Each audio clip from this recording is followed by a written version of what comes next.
Bien, hasta aquí veníamos hablando entonces de las características de la educación. Lo que vamos a hacer ahora es también tener en cuenta otro aspecto que es importante cuando hablamos de educación, y es empezar a incorporar un concepto que muchas veces se confunde con el concepto de educación, que es el de escolarización. El análisis que hace de la pedagogía analiza a la educación como fenómeno complejo. No solamente la escolarización es una manifestación de la educación, ¿sí? Entonces, ahora vamos a empezar a analizar tipos de educación. Teniendo en cuenta que la educación es una acción compleja, que es una acción heterogénea y que presenta diversidad de procesos, agentes e instituciones, es necesario, en términos generales, poder englobar tres tipos de educación porque presentan dimensiones diferentes, específicas y modalidades en que éstas se manifiestan. Entonces podemos diferenciar tres tipos de actuaciones educativas. En ese sentido, hablamos de la educación formal, de la educación informal y de la educación no formal. Las tres, tanto la educación formal como la no formal y la informal, presentan características comunes. Son complementarias en sus responsabilidades en la formación de las personas de manera integral. Cada modalidad atiende de manera diferente a la persona que participa en esta modalidad, es decir, que son complementarias y cada una atiende a alguna necesidad particular. No podemos desprendernos una forma de la otra, y eso es importante de tener en cuenta. Sí hay que tener en claro qué implica cada uno de estos tipos de educación. ¿Y cómo podemos distinguir una acción formativa que corresponde a un tipo de acción educativa? El criterio más utilizado para poder diferenciar cuándo la educación es formal, no formal o informal es el criterio de la intencionalidad de la gente que educa. Y además, otro criterio es si el carácter de esa educación es metódico o sistemático del proceso educativo. Así vamos a poder diferenciar a los tres tipos de educación.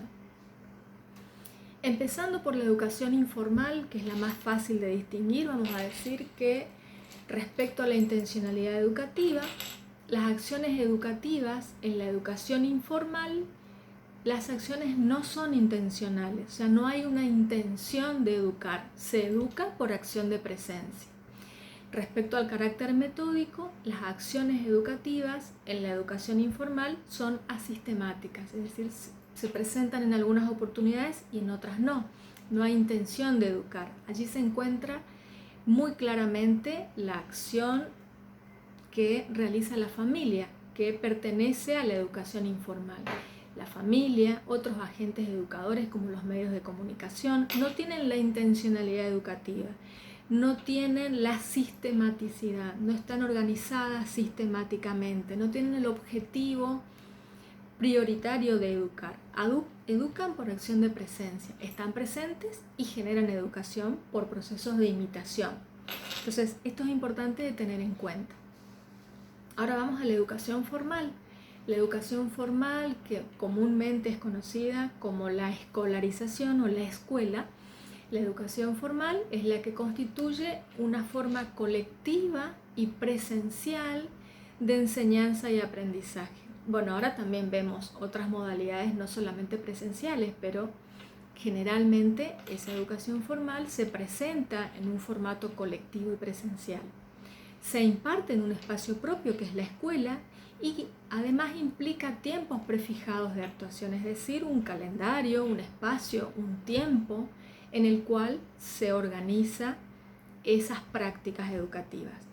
Establece también una separación institucional de los roles asimétricos, como son esos roles asimétricos y complementarios, el del docente y el del estudiante, y supone también una preselección y ordenación de los contenidos a transmitir.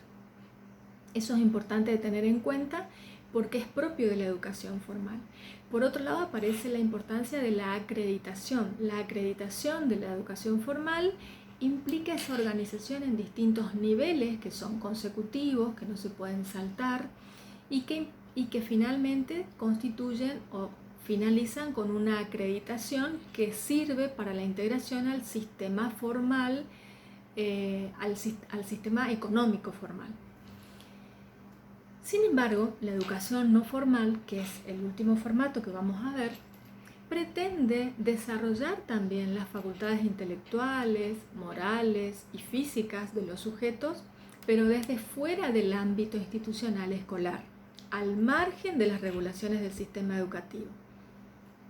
Está haciendo referencia a un conjunto de entidades o de actividades, medios o ámbitos que no son escolares, pero que están creados para satisfacer objetivos educativos determinados, ¿sí? Las necesidades particulares de sujetos por recibir una formación no de tipo académica, intelectual, escolar, pero sí puede ser, por ejemplo, la formación que tiene que ver con una escuela de ballet, una escuela de danzas, una escuela de taekwondo, un aprendizaje de un idioma.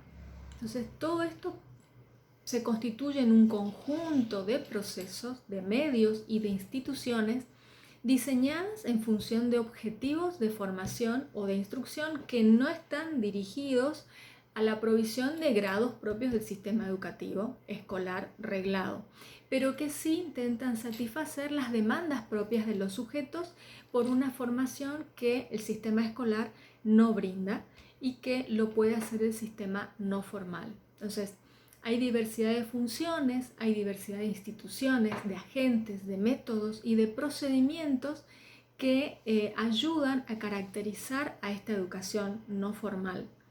Y esos elementos tienen que ver con los propósitos, con los espacios, con los contenidos y las metodologías, con los agentes que la financian. Todas estas características van a marcar y permitirán distinguir cuándo la educación no formal se presenta. Entonces, las instituciones de educación no formal se inician también en el siglo XIX, igual que el sistema educativo formal, pero sus características tienden a cubrir las necesidades personales de los sujetos que no eran y no son cubiertas por el sistema educativo formal.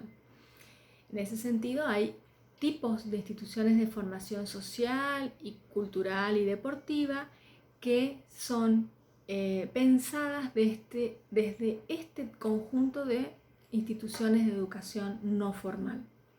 Entonces, estas son las características que veníamos recorriendo, que veníamos planteando como propias de esta primera unidad para comprender.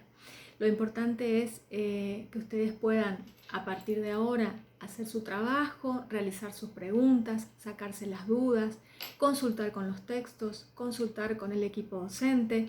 Estamos nosotros para acompañarlos desde el aula virtual, todo el equipo docente, acompañando también esto, algunas cuestiones prácticas que tienen que ver con el aprendizaje servicio solidario, que vamos a empezar a analizar como un marco teórico que acompaña la formación pedagógica, porque la consideramos muy pertinente para la formación de futuros docentes y queremos que ustedes, a partir de estas primeras lecturas que están haciendo, comiencen a hacer sus recorridos teóricos desde distintos lugares. Entonces, los invitamos a que ustedes vuelvan sobre los materiales, vuelvan a hacer lecturas de profundización y hagan sus consultas. Estamos para acompañarlos, todo el equipo docente. Así que adelante y esperamos sus consultas. Muchas gracias, nos estamos viendo pronto.